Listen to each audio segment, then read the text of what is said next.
The text message glows accusingly on my screen, each word a tiny dagger.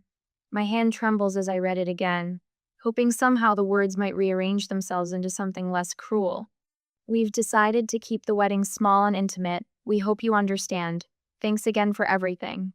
A tear splashes onto my phone, blurring Brooke's name.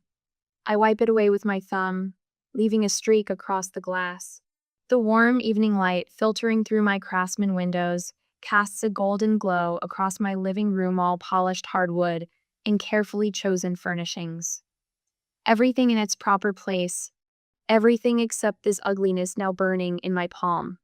Thanks again for everything, I whisper, my voice cracking in the silence. My chest tightens, and I struggle to draw a full breath. The $25,000 check for the venue deposit sits in a cream-colored envelope on my coffee table. Derek and Brooke's dream day, written in my careful handwriting across the front. I'd planned to drop it off tomorrow. I reached for the framed photo beside it, Derek and me at the lake, when I was 12 and he was 14. His arm is slung around my shoulders, both of us squinting into the sun with identical grins. I grip the frame tightly, remembering how it felt to believe we'd always protect each other. The sharp crack of glass startles me. A thin line now runs across Derek's face, splitting his smile in two. 3 weeks ago, I sat at my parents' gleaming dining room table, surrounded by the familiar scent of my mother's pot roast as Derek and Brooke made their announcement. "We're engaged!" Derek's voice boomed as Brooke extended her hand, a modest diamond catching the light. My father immediately popped the champagne he'd clearly had waiting. My mother's eyes glistened with tears. "My baby boy," she whispered, cupping his face in her hands.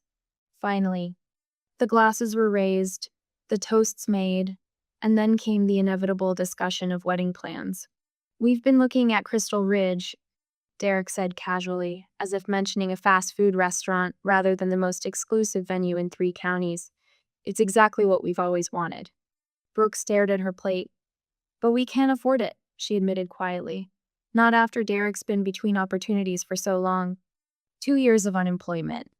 That's what between opportunities meant." The table fell silent.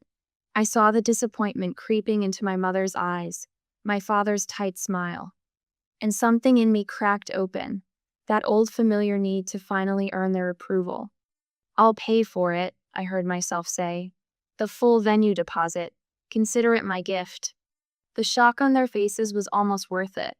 For once, I was the center of attention at our family table.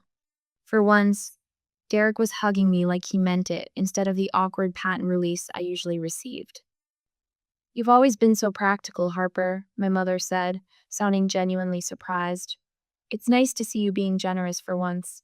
For once. As if I hadn't been the one working 2 jobs through college, while Derek partied his way to a barely earned degree on our parents' dime.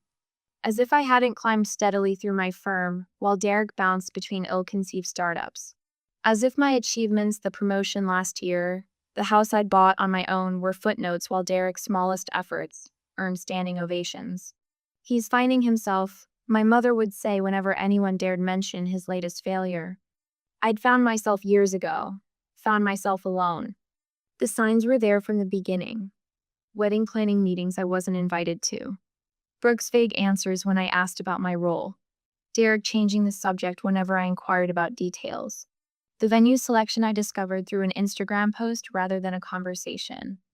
But I ignored them all, kept writing checks, kept hoping. My phone buzzes with another text. Derek this time. "You just don't really match the vibe we're going for. It's nothing personal." Nothing personal. As if excluding the person paying for your wedding could ever be anything but deeply, painfully personal. I call my mother with shaking fingers. "Harper," she answers, irritation already coloring her tone. "What is it?" "Did you know?" My voice sounds strange, hollow. "Did you know they were uninviting me from the wedding?" A heavy sigh. "Don't make this about you, Harper. It's their special day." "I'm paying for their special day. Just let it go." My father's voice cuts in from the extension. "You've always been so sensitive." They hang up before I can respond. I walk to my home office, wiping tears with the back of my hand. The folder labeled wedding expenses sits prominently on my desk. I flip it open, staring at the contracts, vendor agreements, and receipts all bearing my name, my signature. The legal holder of every single arrangement for a wedding I'm no longer invited to attend. For the first time since reading Brooke's text, something shifts inside me. The hurt doesn't disappear, but it moves aside just enough to make room for something new. Clarity. I hold all the power, and they have no idea. My phone feels heavy in my hand as I scroll through old text messages. I need evidence that I'm not crazy, that this betrayal wasn't sudden but methodically planned. There it is, a conversation from 3 months ago. My mother's words leap from the screen. Derek thinks it might be best if you're not there. You tend to outshine him. I had brushed it off then as another of her offhand comments, the kind that land like paper, cut seemingly small but surprisingly painful. I swipe the screen, eyes burning from a night without sleep. The wedding website loads with a cheerful chime that mocks my raw nerves. Soft pastels frame Derek and Brooke's engagement photo, his arm wrapped possessively around her waist, both beaming at the camera. I scroll to our story and feel my breath catch. After years of saving and planning our dream wedding, the words blur as my vision swims. Derek and Brooke are proud to have created this special day through their own hard work and dedication. Not a single mention of my $25,000 venue deposit. Not one acknowledgement of the catering bill I paid last week. Their own hard work apparently includes cashing my checks. Instagram delivers the next blow. A series of photos appear under the hashtag Brooke's Bachelorette. There's my mother raising a champagne flute at an upscale restaurant. Brooke wearing a rhinestone tiara, surrounded by laughing women I half recognize from family gatherings. Even my cousin Melissa, who I had lunch with just 2 weeks ago, appears in several photos, her arms slung around Brooke's shoulders. No invitation had arrived for me, not even a casual mention that it was happening. I keep scrolling, masochistically cataloging each exclusion. A cake tasting at the bakery I researched and recommended. A venue walkthrough where Derek stands pointing at something while my father nods approvingly. All events I paid for but wasn't deemed worthy to attend. My email pings. A message from Crystal Ridge Events. Miss Evans. Per the groom's request, we've removed your access credentials from our planning portal. All future communications will go directly to Derek and Brooke Evans. Thank you for your understanding. Alan Martinez. Event manager. The groom's request. I say the words aloud, testing their weight. A notification appears. Brooke has accidentally shared her private wedding Pinterest board with me. I open it immediately. There, beneath a photo of bridesmaids in sage green dresses, Brooke's comment stabs deep. Thank God Harper won't be there in one of her power suits, making us look bad. Already talked to Derek about making sure she's uninvited. My phone buzzes with Derek's text. Mom and Dad agree it's better this way. My mother follows immediately. Just send the final payment and we'll handle everything. I call my father 3 times. First voicemail. Second voicemail. Third declined. The doorbell rings. Emma stands on my porch, wine bottles in each hand, concern etched across her features. You sounded terrible on the phone, she says, brushing past me. I brought reinforcements. As I show her the texts, the website, the emails, her face hardens.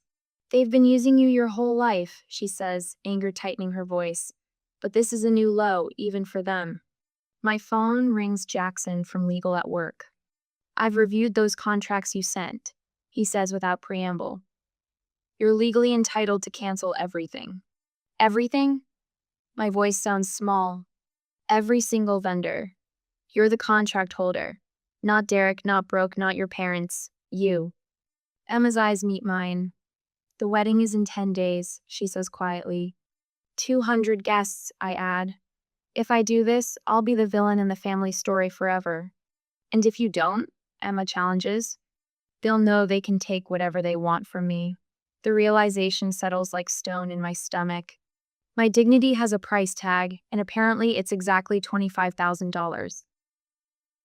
My hand doesn't shake as I dial Crystal Ridge Events. Alan Martinez speaking. This is Harper Evans. I'm calling about my brother's wedding. A pause. Yes, Miss Evans. How can I help?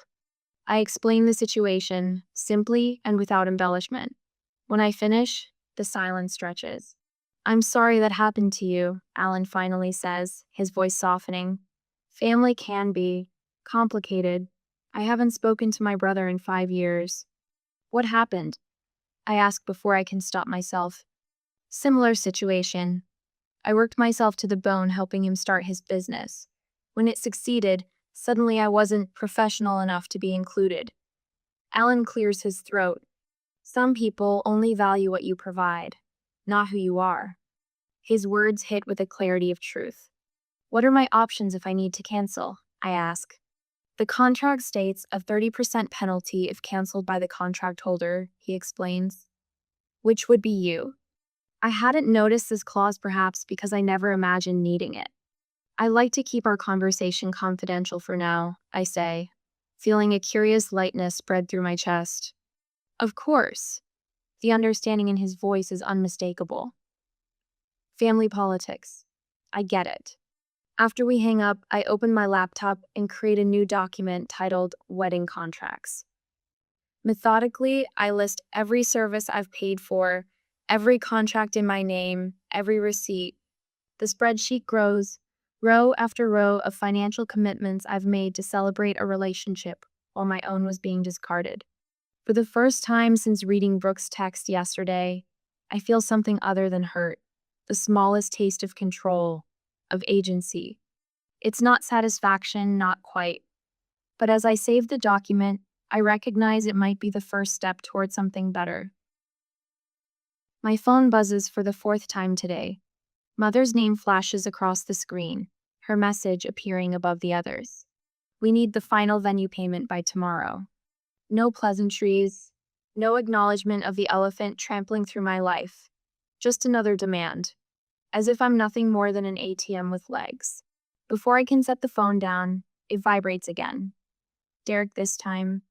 Brooke's parents are asking about the catering deposit. And then, moments later, from Brooke herself, can you send me the florist's number? Need to make a small change. I stare at the cascade of demands, each one more audacious than the last. Not one of them mentions my invitation. Not one acknowledges the knife they've plunged between my shoulder blades. Dr. Winters adjusts her glasses and studies me from across her office. The afternoon light catches the silver in her hair as she leans forward. Harper, this pattern has existed your entire life, she says, her voice gentle but firm. You've been describing it in our sessions for years. I nod, fingers tracing the leather arm of the chair. What would happen, she asks, setting her notepad aside, if you stopped enabling their behavior? The question hangs in the air between us, simple yet seismic. They'd have to face consequences, I whisper, the words feeling foreign on my tongue. For once. Something shifts inside me, a physical straightening of my spine, shoulders pulling back as if shedding an invisible weight. Dr. Winters notices it too, a slight smile touching her lips. That evening, I do something I've avoided for days. I call my mother directly instead of responding to her text. She answers on the second ring, irritation already coloring her tone. Harper, I've been waiting for you to transfer the final payment. I'm not sending any more money until we discuss my role in the wedding. I say, my voice steadier than I expected. A beat of silence then. After everything we've done for you, the familiar guilt trip, the well-worn path of manipulation. But tonight, something has changed. Name one thing, I say, surprising myself with the challenge in my voice. Name one thing you've done for me that wasn't actually for Derek. The silence that follows is profound, a vacuum where her immediate defense should be. In that pause, I hear the truth louder than any words she could offer. She hangs up without answering. $25,000 for the venue, Emma says, scribbling on the legal pad spread across my kitchen table. $8,000 for catering, $4,000 for the band. Her red curls fall forward as she bends over the growing list. Flowers, photographer, wedding cake, all in your name. Across from us, Jackson adjusts his glasses, reviewing the contracts I've laid out. You have every right to cancel these contracts, he says, tapping a clause in the venue agreement. There's a penalty, of course, but significantly less than the full amount. My boss offered me a personal day tomorrow. I tell them, pouring more wine into Emma's glass. She said to take care of myself first. Smart woman, Emma nods. Maria called, by the way. She wanted you to know her brother did the same thing to her last year. You're not alone in this. The realization washes over this circle of support I've built without even noticing. People who value me for who I am, not what I can provide. The next morning, I sit at my desk, phone in hand, a strange calm settling over me. The sunlight streams through my office window, illuminating the folder of contracts before me. I dial the first number. Crystal Ridge Events, this is Alan speaking. Hello, Alan, this is Harper Evans, I say, my voice clear and professional. I'm exercising my right to cancel as contract holder for the Evans-Mitchell wedding. A pause, then understanding. Of course, Miss Evans, I'll need to prepare the paperwork. There will be a cancellation fee of 30%. I understand. Please confirm the cancellation in writing. One by one, I move down the list. Greenfield Catering? I need to cancel services for the Evans-Mitchell wedding. Yes, I'll hold for your manager. Summit Photography? I'm calling regarding contract E-349. I need to cancel immediately. Garden District Florist? This is Harper Evans. I need to cancel the order for May 8th. With each call, a weight lifts. Each cancellation confirmation arrives in my inbox, methodically forwarded to a folder labeled documentation. By noon, it's done. The wedding that was never meant to include me now no longer exists. That evening, alone in my bedroom, something unexpected happens. A laugh bubbles up from deep inside me, genuine, almost foreign after days of tears and tension. It starts small, then grows until I'm holding my sides, the absurdity of it all finally hitting me. I grab my phone, scroll to a playlist I haven't touched in months, and hit play. Lizzo's Truth Hurts fills the room, and I find myself moving to the beat, dancing across the hardwood floors and sock feet. I just took a DNA test. Turns out I'm 100% that bitch. I sing along, voice cracking but spirits soaring. The collapse comes mid-twirl, me knees giving way, body folding onto the edge of my bed as tears flow freely. But these aren't tears of grief. They're relief, washing away years of accommodation and apology. When I wake the next morning, something has changed. The clarity and calm I feel aren't transient guests but permanent residents. For the first time in years, perhaps, ever, I'm breathing without the weight of family expectation crushing my chest. I've created a folder with all receipts and communications. I tell Jackson over coffee at my kitchen table. We're preparing for the inevitable fallout. Emma nods approvingly from the counter where she's setting up my laptop. Your email auto-response for family members is ready. Short, professional, and utterly final. I press record on my phone. This is Harper Evans, May 1st, 2025. Summary of events regarding the Evans-Mitchell wedding. My voice is clear as I document everything, creating a record even my mother couldn't dispute. Later that afternoon, I meet Alan at the venue. His sympathetic expression tells me he understands more than he said. I wanted to explain the situation fully, I tell him, handing over the final paperwork. He nods, placing it in a crisp envelope. They haven't responded to any of our calls. They're hoping I'll change my mind. I say, the realization no longer painful. Alan hesitates, then offers. I'll deliver the cancellation notice personally. Sometimes people need to see the consequences of their actions. As I'm leaving, my phone pings with a notification. A Venmo request from Derek sent months ago that I'd somehow missed. The memo line reads, "Thanks for funding our child-free wedding." I take a screenshot, saving it as the final piece of evidence. The truth always finds its way out, I whisper, tucking my phone away. Walking to my car, I feel the afternoon sun warm on my face. For the first time since this began, I'm not a victim but an architect designing a future where respect isn't optional but required. Days pass in a strange silence. My phone buzzes incessantly with notifications, but I don't respond. Derek, 17 messages. Mom, 23 calls. Dad, 3 terse voicemails. Brooke, a flurry of increasingly panicked texts. I place my phone face down on my desk at work and focus on the quarterly projection spreadsheet, numbers lining up in perfect, predictable columns. Behind me, through the glass wall of my office, life continues, colleagues laughing, printers humming, coffee brewing. 2 days until the wedding that isn't happening, and I'm the only one who knows it. Harper? My assistant pokes her head in. You have a visitor. It's Derek barrels past her, face flushed and hair disheveled. Gone is the carefree smile he's perfected over years of avoiding consequences. His eyes dart wildly around my office before landing on me. What did you do? He demands, voice elevated enough that heads turn in the open workspace beyond my glass walls. I straighten in my chair, clasping my hands on the desk. I stopped funding an event I wasn't welcome to attend. You can't just... Derek slams his palms on my desk, scattering papers. You promised.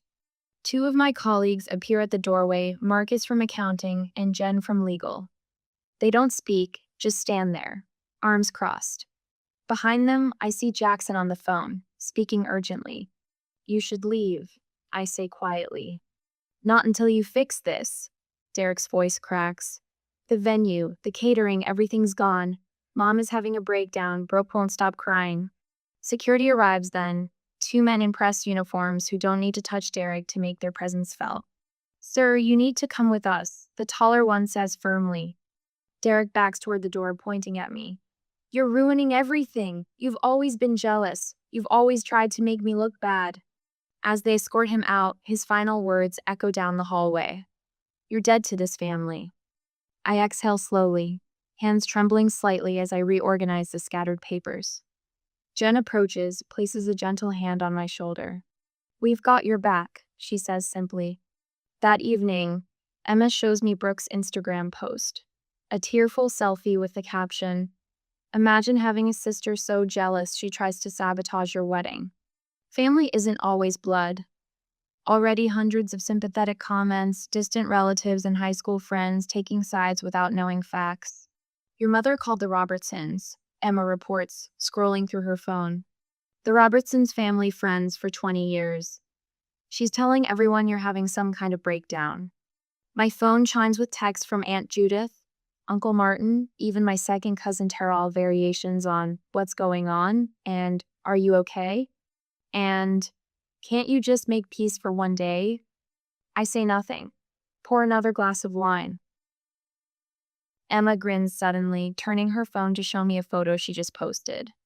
The 2 of us at dinner last week, smiling genuinely. Caption: Supporting my friend through family betrayal. Sometimes the strongest people are the ones who finally say enough. Jackson sent a cease and desist letter regarding defamation, she adds. My boss texted his support hours ago. Take all the time you need. Our firm stands behind our people. Even Alan from the venue called to say he's been correcting the story when contacted. I told them the contract holder exercised their legal right to cancel. Nothing personal, nothing dramatic. The morning before the wedding day that isn't, my phone buzzes with a call from an unknown number. Brooke's father. Harper? Phil Henderson here. His voice is strained. Brooke's parent. We had no idea you were funding everything. They told us they'd been saving. I say nothing. Is there anything we can do? He asks finally. I end the call without answering. An hour later, a text from my mother. What will people think of us? Not, I'm sorry. Not, we were wrong. But, what will people think? My father's voice comes next, the first time I've heard it in days. Harper, let's talk about this rationally. There must be a solution that works for everyone. Derek's text arrives last. We were wrong to exclude you. Please come to the wedding. We found a backup plan. City Hall tomorrow at 2. We need you there. Each message rings hollow, focused entirely on appearances rather than genuine remorse. I read them all twice, then set my phone aside without replying. When my colleague asks about the situation at lunch, I simply state, I was uninvited from an event I was paying for. No embellishment, no emotion, just facts. That evening, a formal invitation arrives by email cream-colored background. Flowing script. Derek Evans and Brooke Henderson invite you to witness their marriage. City Hall, 2 p.m. When I don't respond, Alan texts. Just confirm they're using City Hall at 2 p.m. tomorrow. Small ceremony, reception canceled. I type back, thank you. Will you still be able to deliver the notice? His response comes immediately. Absolutely. As we discussed, I set my phone down and look out my window at the setting sun. Tomorrow, the truth will finally have its moment in the light. Not with drama or vengeance, but with the simple, undeniable weight of consequences finally finding their rightful owners. The city hall steps feel cold under my sensible heels. I stand across the street, watching the confused guests file in. Most wear expressions that match their hastily assembled outfits, bewildered, slightly rumpled, questioning. A text message wedding isn't exactly what they had envisioned when they'd marked their calendars for Derek and Brooke's dream day at Crystal Ridge. I check my watch. 1:57 p.m. 3 minutes until the ceremony. 3 minutes until I walk into a room full of people who have no idea I'm the reason they're gathering in this stark government building, instead of the elegant venue with panoramic mountain views I'd selected and paid for. The memory of Derek's text burns in my mind. You just don't really match the vibe we're going for. It's nothing personal. A passing businessman gives me a curious glance, and I realize I've whispered the words aloud, the bitterness leaking out despite my resolve to remain composed. I straighten my charcoal gray dress, simple, elegant, deliberately understated. Nothing that could be accused of outshining the bride. Inside, the scene is exactly as Alan described. A single sad bouquet of convenience store flowers adorns the justice of the piece's podium. 20-some metal folding chairs have been arranged in uneven rows. My parents stand near the front, mother continuously smoothing her silk blouse, as if proper fabric tension might somehow restore order to the situation. Derek and Brooke stand together near the window, their eyes darting to the door every time it opens. The tension radiating from them is almost visible, like heat waves rising from summer asphalt. I slip in quietly, nodding politely to several distant relatives who notice my arrival.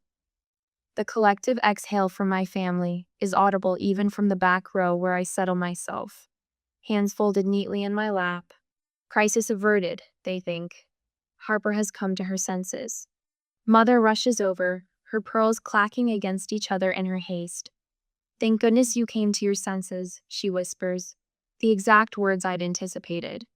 Her hand grips my shoulder with unnecessary force, as if she might physically hold me in place should I consider bolting. We're family, I say simply, the words hollow as a dead tree. Derek appears next, bending close to my ear.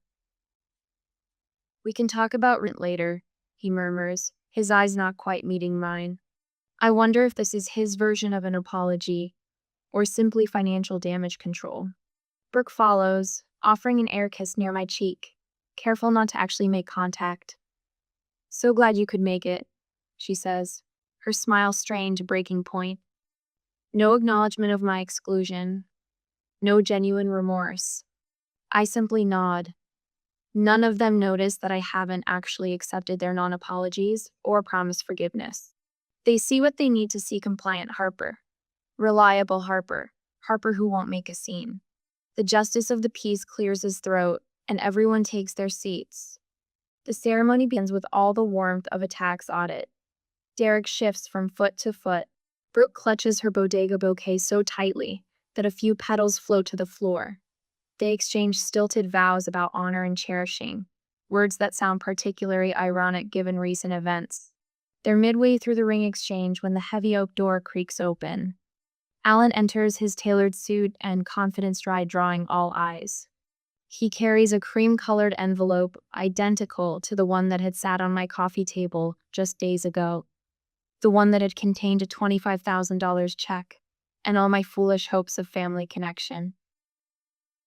My heart pounds against my ribs as he walks directly to the center of the room. I apologize for the interruption, Alan says, his voice clear and professional.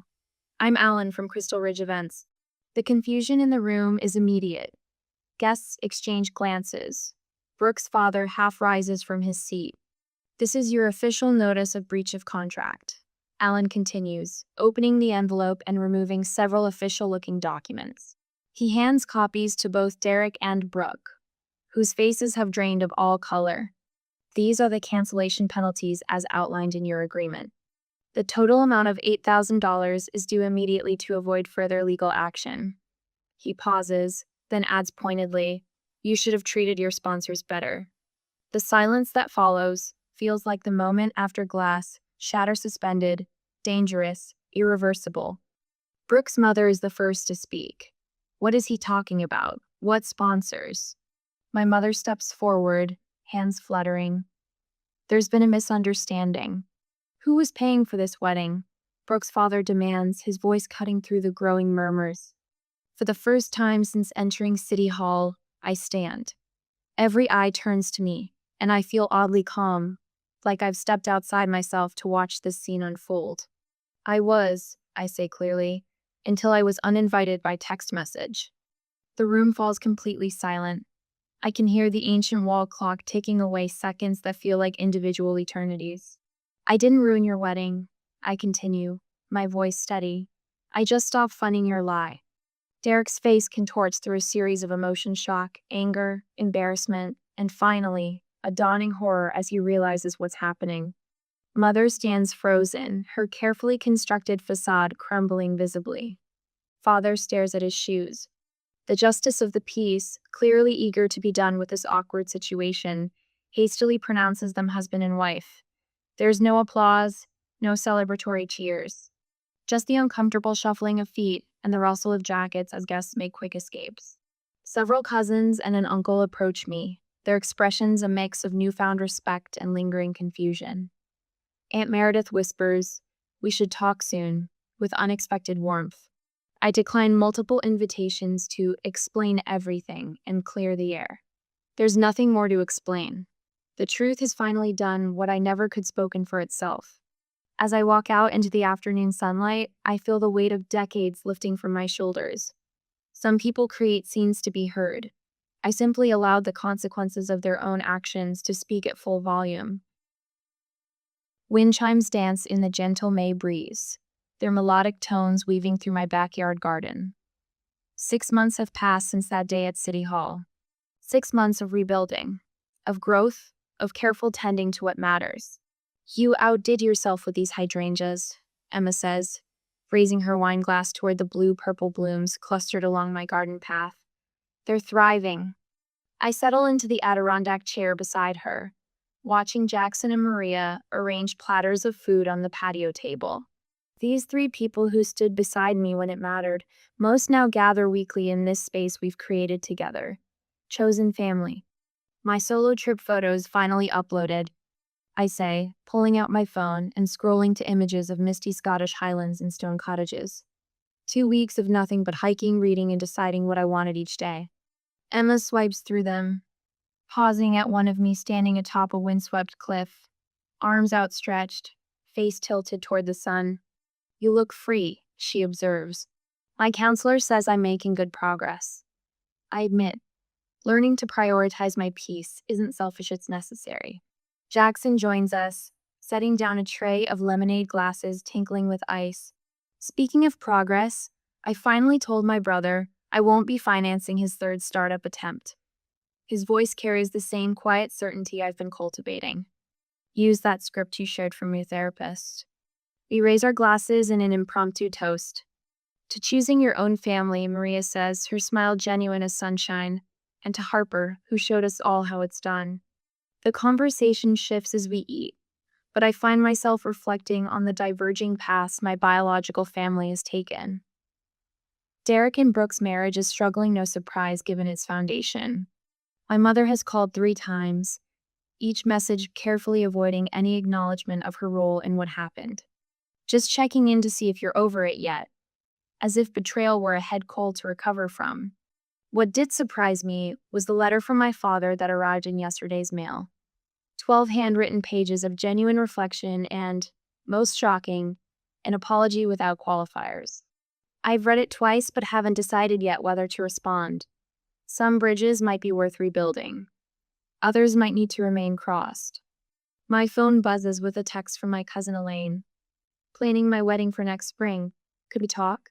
Would value your advice on avoiding family drama. I consider this for a moment before typing, I'd be happy to talk about healthy boundaries. Coffee next week? 6 months ago, I would have been asked for a check. Today, I'm being sought for wisdom. The difference feels significant. You seem lighter, Maria observes, studying my face. Less tense. She's right. The constant knot of anxiety that lived between my shoulder blades has loosened. My boss noted it too when he announced my promotion last month. Your confidence has transformed your work. Instead of financing someone else's dreams, I've established a small fund for the local women's shelter. The director's eyes widened when I explained it was specifically for women rebuilding lives after family betrayal.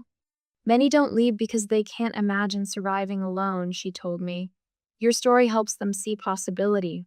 As twilight approaches, I grab my watering can and move toward the newly planted section of garden.